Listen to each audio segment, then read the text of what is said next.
জ্যোতিষ বাবা আমি একটা পরীক্ষা পাস করতে পারছি না, কিছু উপায় বলে। দেখি তোর হাতটা। আরে বাপরে, তোকে তো একবারে রাহুতে শনিতে ঘিরে নিয়েছে রে চারিদিকে। বের কর তুই ঘুরে 500 টাকা। এই নে তুই ধুলো পড়া। যা এবার তুই পরীক্ষায় পাস করে যাবি, যা। বাবা সত্যি করে পাস করবো তো? হ্যাঁ তুই পাস করবি, তুই এটা পরীক্ষার হলে পকেটে করে ভরে নিয়ে যাবি। যা তুই পরীক্ষায় পাস করবি, যা।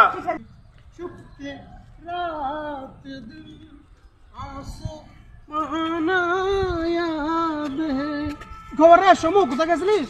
এই তো জ্যোতিষ বাবার কাছে গেছিলাম, পরীক্ষাতে পাস করছি না ভাই, ধুলো পড়া দিল। তাই নাকি? আরে ভাই তুই কি করে প্রত্যেক বছর পরীক্ষাতে টপ করছিস বলতো? আমার কাছে ভাই এমন একটা জিনিস আছে, সেই জিনিসটা তুই যদি দেখিস অন্য করে তুইও টপ করবি। কি জিনিস ভাই বল বল। কাছে দাঁড়া, তোকে দিচ্ছি, দাঁড়া।